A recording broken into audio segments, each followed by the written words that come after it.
नमस्कार, बहुत स्वागत है आप सभी का। आप मुझे न्यूज़ 18 के डिजिटल प्लेटफॉर्म पर देख रहे हैं। मैं हूं आपके साथ जया मिश्रा।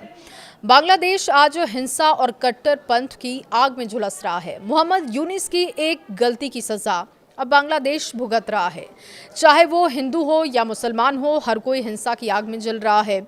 आज बांग्लादेश की जो हालात है उसकी जड़ें मोहम्मद यूनुस के एक फैसले से जुड़ी हैं। जी हां, जिस फैसले को यूनुस ने लोकतांत्रिक बताकर पेश किया, आज वही फैसला बांग्लादेश के लिए अभिशाप बन चुका है। बांग्लादेशी अंतरिम सरकार के मुखिया मोहम्मद यूनुस के उस फैसले के कारण ही बांग्लादेश में हिंदू और मुसलमान के बीच खाई बढ़ चुकी है। अब नौबत यह है कि कभी हिंदू युवक दीपू दास और सम्राट की लिंचिंग हो जाती है, तो कभी मुसलमान उस्मान हादी की हत्या। अब सवाल है कि आखिर यूनुस की वो गलती क्या है जिसका अंजाम बांग्लादेश की आवाम भुगत रहा है। कैसे वो एक फैसला हिंदुओं के लिए काल बन चुका है, चलिए आपको विस्तार से इस पर जानकारी देते हैं। दरअसल शेख हसीना के पद छोड़ते ही मोहम्मद यूनुस ने बांग्लादेश में एक ऐसा फैसला किया जिसने पूरे देश को अस्थिरता और कट्टरपंथ की आग में झोंक दिया।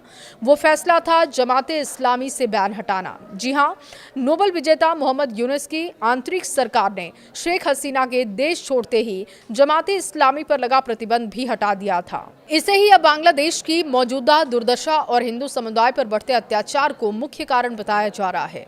जमाते इस्लामी एक कट्टरपंथी संगठन है। ये खिलाफत राष्ट्र की वकालत करता है। इसका पाकिस्तान प्रेम समय समय पर झलकता है। यूनुस के इसी फैसले ने कट्टरपंथी संगठन को खुली छूट दे दी, जिसका नतीजा आज बांग्लादेश में फैलते अतिवाद और अल्पसंख्यक हिंदुओं पर हमलों के रूप में देखा जा रहा है। 8 अगस्त वही तारीख थी जब बांग्लादेश के बुरे दिन शुरू हो गए थे। पिछले 8 अगस्त को ही एक बड़ा फैसला हुआ। वही फैसला पूरे बांग्लादेश को परेशान कर रहा है। उसके चलते ही बांग्लादेश की शांति खत्म हो चुकी है। जगह जगह पर हिंसा हो रही है। बांग्लादेश का लॉ एंड ऑर्डर बिगड़ चुका है और उसके आगे अब यूनुस की भी नहीं चल रही है। जी हां, 8 अगस्त को ही मोहम्मद यूनुस ने जमाते इस्लामी नाम के संगठन से लगा बैन हटा दिया था। ये संगठन कट्टरपंथी है, हिंदुओं से नफरत करता है। इस फैसले से बांग्लादेश में कट्टरवाद बढ़ गया, हिंदुओं पर हमले ज्यादा होने लगे। पहले शेख हसीना की सरकार ने 1 अगस्त 2024 को जमाते इस्लामी और उसके छात्र ग्रुप इस्लामी छत्र शिविर पर रोक लगा दी थी। वजह थी कि छात्र कोटा के खिलाफ प्रदर्शनों में हुई हिंसा, 150 से ज्यादा लोग मारे गए। शेख हसीना ने इसे आतंकवाद रोकने वाले कानून के तहत बैन किया, क्योंकि ये संगठन हिंसा फैलाने में डायरेक्ट शामिल था।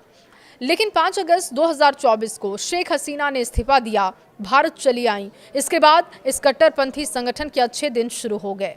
8 अगस्त को यूनुस की सरकार ने बैन हटा लिया। यूनुस सरकार ने कहा कि जमात की कोई आतंकी गतिविधि नहीं है और शेख हसीना सरकार का आरोप भी गलत था।